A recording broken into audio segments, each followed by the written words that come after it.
My name is Sneha Mukherjee and the topic for my today's presentation is what is the memory level of teaching, its characteristics and why is the memory level of teaching considered the lowest level of teaching. So, as we know, memory helps us to inculcate many facts and keep it in our storage in our brain. So, the memory level of teaching is completely structured around this concept. It is the first basic level of teaching. It stores facts and formulas. It was developed by German philosopher Johann Friedrich Herbert, and because of his influence in this model, it was known as Herbertian model of memory level of teaching. He held that the memory level of teaching should completely follow a strict step-by-step rule, and it was structured around 5 main elements or steps. Next slide. So the 5 main elements are: first, focus. As we know, without focus we cannot learn or know anything. So focus is very important for any lesson. We have syntax, which is the systematic procedure of how we should follow one thing after the another. Then comes the association. We know we already have some past experiences and knowledge. So to inculcate anything in our memory, we should relate it with our past experience. Next, we have a social system, which is the teacher in the center, and then comes the student, who is learning the facts mentioned by the teacher. Then comes the support system. Here in the support system, we know the teacher will provide us with continuous practices and any help that we need to ratify the facts that is needed to be done. Next slide. We have the 5 steps of the Herbertian model. First comes the preparation. In the preparation stage, the teacher will prepare the lesson and also prepare the students according to the lesson. Then comes the presentation. Here, the teacher will give out the knowledge or the facts about the lesson and then continue with the lesson. Then comes comparison and association. In the comparison and association part, we get to know about various examples given by the teacher, and with the help of that, we learn our lesson. Then comes generalization. Here, there are facts and formulas which needs to be learned by the student, and there comes the role of the teacher too, where they give out the formulas and structures, be it in maths or physics or chemistry or the grammar rules, and we need to follow that. Then comes the application. As we know that what we learn, we need to write it down or follow it to a bigger concept or broader concept for it to be making sense. Then comes the recapitulation. Here, the teacher needs to evaluate that whatever fact is learned by the student is proper and correct. Next slide. The characteristics of memory level of teaching. First comes the teacher-centric approach. As we know, in the memory level of teaching, there is nothing to be done or not any creative faculty about the students. The teacher is the sole, the center figure who helps and gives out the facts. The students are here passive learners. They have no much bigger role in the picture and only follows the teachers. Reliance on rote learning. As we know, the memory level of teaching only follows the gratification of whatever needs to be studied, and that's why there is rote learning. Then comes focus on factual storage. There is no bigger concept in the memory level of teaching which needs to be learned.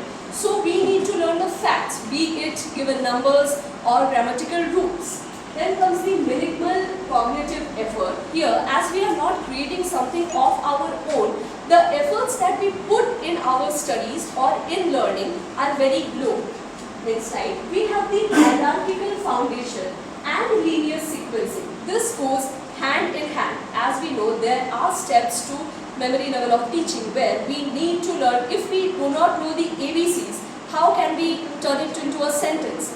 That's why the memory level of teaching goes hand in hand with these two concepts.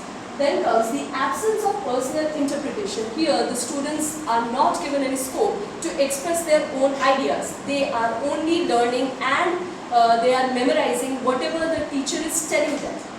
Then comes the stimulus response mechanism. When a formula is given out, first it is given out by the teacher, then the students just learn it and they put it to use in their curriculum. Then comes the short-term retention in the memory level. As we are not associating much with any practical work, the only thing we are left to do is to learn the facts and give it out in our exams. Sometimes after that, the students completely forget whatever they have learned. Next slide. The Morrison's hierarchy of teaching levels, which is in 3 levels, and memory level comes at the very first, which is learn to note, recall and store facts. Then moving from the memory level, we have the understanding level, where much more broader concepts are used and taught in the class. Then the reflective level, where these bigger concepts are put into daily life use or into various kinds of other works. Then comes Herbert's memory level, the foundation of this level. So first the note storage, as we are already speaking about it, that it is completely a fact-based level. Then comes, there is no meaning assigned to this level. It is only, the teachers always tells us that no need to know this fact or just mug it up and you will get to know the use later. So the memory level serves for this purpose. Higher order thinking content and future processing, the memory level helps in the building of the foundation, and later we use those information to control our studies or to move ahead with our studies. Then comes the merits versus the demerits. In the merits, this level is very useful for the primary level or for the young minds who are just currently learning about the ABCs, the numbers. They are completely learning the facts and memorizing the facts, which is what they are needed to do. Then comes the teacher-led process. During those periods, the teacher is the center figure and the younger children will not need any concepts of their own. So the teacher is completely moving ahead with the process alone on their own. And then comes the foundation for future. From this point onwards, the students, young students will learn about the facts and move ahead with it for their upper classes, and it's the first step to learning. As we know, the children are given the facts to learn and move ahead. Then comes the demerits. There is no special skill development. It is also not needed during this level. And the impractical knowledge, sometimes we forget the things we learn, and sometimes the facts which we have learned are not always used for our higher studies. Then comes turn and note learning. Here the cramming of knowledge is very much emphasized. The students are completely told that you no need of knowing this meaning, just cram it and move ahead.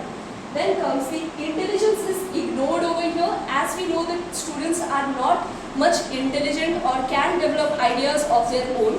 So they need to just take note of whatever the teacher says and moves ahead. Next, to conclude my topic, I would like to say the memory level of teaching is very important, though it has some demerits, but it sharpens the brains and helps in organization of facts. Then comes the foundation for complex tasks. If we do not know the numbers or the alphabets, how can we move to the broader concept? Then comes, it is very easy for beginners, as the children who are learning these facts are very young, and this is the only thing that they need to learn. Thank you.